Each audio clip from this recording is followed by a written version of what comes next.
নমস্কার বন্ধুরা, স্বাগত জানাই আপনাদেরকে আমাদের এই চ্যানেলে।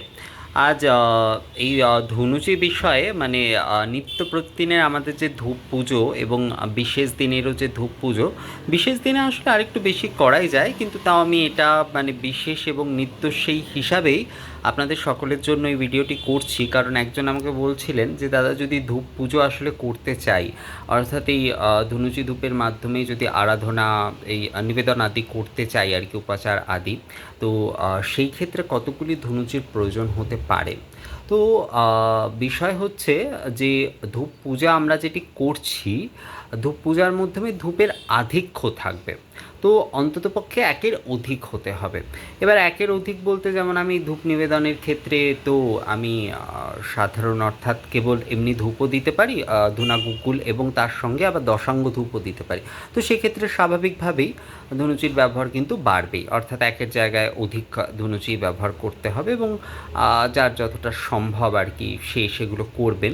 কিন্তু আমি এখানে সবার জন্যই বলছি যে সবাই যাতে অন্তত, সবার পক্ষে তো আর যে 5টা 7টা ধনুচি কেনা হয়তো সম্ভব হবে না, কিন্তু এখানে আমি 3টে ধনুচির কথা আপনাদেরকে বলবো। আপনারা যদি বাড়িতে ধূপ পুজো করছেন, অর্থাৎ উপাচার বিধিতে যদি ধূপ নৈবেদ্য, ধূপ নিবেদন আদি, ধূপারাত্রিক আদি সহকারে আপনারা পুজো করছেন, তো সেক্ষেত্রে এই 3টে ধনুচির ব্যবহার কিন্তু যথেষ্ট।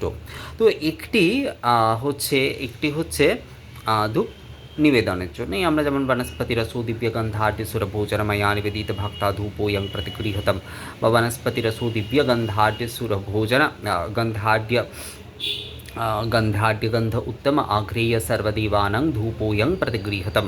এই যে আমরা ধূপ নিবেদন করছি, তো ধূপ নিবেদনের এই উপাচারের, সে আমরা পঞ্চোপাচার করি, সপ্তোপাচার করি, দশোপাচার করি, যে উপাচারই করি না কেন, তার মধ্যে তো ধূপ নিবেদন থাকছেই। তো ধূপ নিবেদনের একটি ধুনুচি এবং ধূপ নৈবেদ্যের আরেকটি ধুনুচি।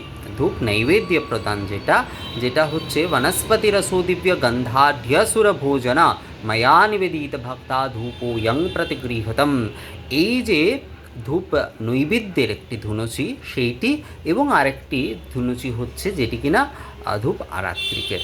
এই 3টে ধুনুচির যদি আমরা বন্দোবস্ত করতে পারি, তাহলেই কিন্তু ধূপ পূজা আপনি নিত্য প্রতিদিন এবং বিশেষ দিনেও আপনি খুব ভালোভাবেই করতে পারবেন, কোনো রকম কোনো সমস্যা হবে না। এবার এর অধিক আপনি করতে পারেন, যেমন ধূপ অনুবাসন রয়েছে, যেমন ওই আমি বললাম দশাঙ্গ ধূপ আদি রয়েছে, আরও নানান রকমভাবে ধূপের ব্যবহার রয়েছে। কিন্তু যদি উপাচার বিধিতে আপনি ধূপ পূজা করতে চান, কিন্তু আমি সাধারণের জন্য, সকলের জন্য ধূপ পূজার বিষয়ে বলছি।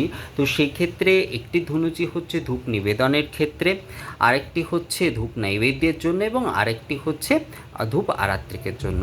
এই 3টি অন্তত যদি আলাদা আলাদা ধুনুচি আপনি ব্যবহার করেন ধূপ আদি প্রজ্বলন এবং ধূপাগ্নি সহকারে ধূপ আদি প্রজ্বলন করে নিবেদনের জন্য, তাহলেও কিন্তু যথেষ্ট। অর্থাৎ ধূপ পূজা, উপাচার আদি, আরাত্রিক আদির মাধ্যমে তাহলেও কিন্তু যথেষ্ট।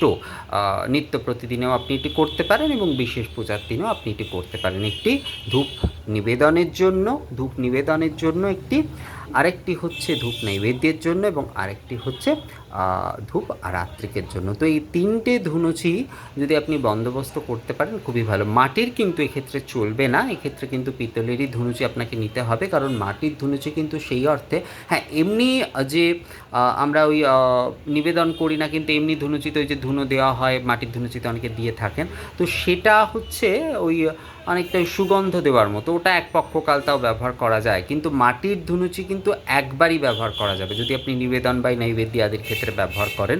তো সেক্ষেত্রে সেটা ব্যবহার না করে অবশ্যই পিতলের ধুনুচি আপনার নেওয়া উচিত, এবং পিতলের ধুনুচি ব্যবহার করেই কিন্তু এই 3টে ধুনুচি আপনি যদি রাখেন, তাহলে আপনার এই ধূপ পুজোর ক্ষেত্রে একটিতে আপনি ধূপ নিবেদন করলেন, একটিতে ধূপ নৈবেদ্য প্রদান করলেন, এবং আরেকটি ধূপ আরাত্রিকের ক্ষেত্রে আপনি ব্যবহার করতে পারেন। তো এই 3টে ধুনুচির আপনি যদি বন্দোবস্ত করেন, তাহলেই যথাযথভাবে কিন্তু আপনি ধূপ পুজো করতে পারছেন নিত্য এবং বিশেষ দিনে। তো আশা করি বিষয়টি আপনারা বুঝতে পেরেছেন, এবং বিষয়টি আপনাদের ভালো লেগেছে। আমাকে কমেন্টস করে কিন্তু এই বিষয় সম্পর্কে আপনাদের কোনো প্রশ্ন বা মতামত থাকলে জানাতে পারেন।